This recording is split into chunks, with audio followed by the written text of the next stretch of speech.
What would you recommend of young entrepreneurs who are in the room raising money? Should they, if they have a hot company people want to get into, should they try to push it as far as they possibly can? No, because money has karma too.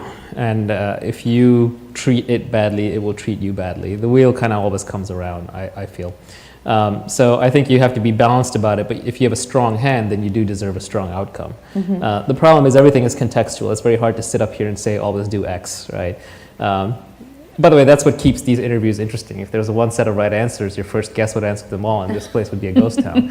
But everything is contextual. And I do think that you want to leave something on the table. Like a good rule of thumb in negotiations is, negotiate hard, get what you're fairly due, and at the end, give something back. Because you have to work together for the long term. I actually now firmly believe that everything you do in life, all the returns in life come from compound interest. It comes from the length and strength of your relationship. Look at the PayPal mafia and how they just keep compounding into new companies that they do together.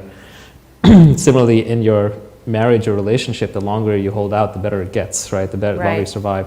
Warren Buffett is the richest guy on the planet, or legally the richest guy on the planet. There's a lot of illegal wealth out there too, because he never spends a dollar. He just reinvests it. He just keeps compounding it, and he holds it. So the same way, your best business relationships are going to be with the people that you end up working with for decades. And that is true of your investors too. So if you treat them well and always try and make them money, and if you don't make them money, at least they don't feel like you overreached, you will keep that relationship for a long, long time.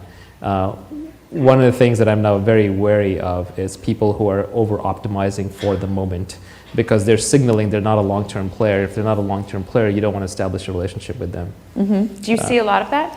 A ton. Silicon Valley is now back into the phase it was in 1999, maybe not as frothy, but that it is a magnet town, so it's pulling a lot of people in from the outside.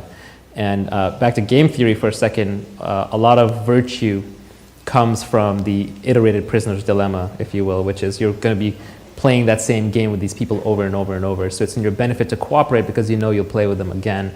But when a new person comes in and the rewards can be huge, you can make 20 million, 50 million and win and leave, the temptation is to cheat. It's to kind of go for the gold right now. Or as some people would call hack. Or hack, but it's not a good kind of hack.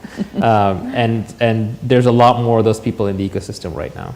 Are they coming in at the entrepreneur level, angel level, all of the above? Every level, every level. It's just whenever someone comes in as a newcomer, what you have to basically decide is this someone that I'm going to know a decade from now? Is this someone I'm going to be doing business with a decade from now? And if not, then you have to be wary of what they're offering. How can you tell if someone has the wrong motives? How do you know if that's someone you don't want to do business with a decade from now?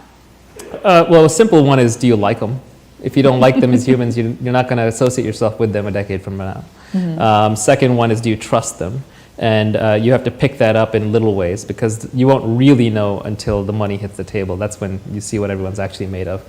But you want to try and assess them in little ways. References obviously matter. And you want to see how considered and considerate they are about things. I've definitely, as an investor, I've dropped out of investments because I felt the founder was over-optimizing. And in the grand scheme of things, it was not a big deal. Like, the economics were almost the same. But the fact that they were fighting for this tiny, tiny little piece is telling me that they're overreaching. They're going for too much right now.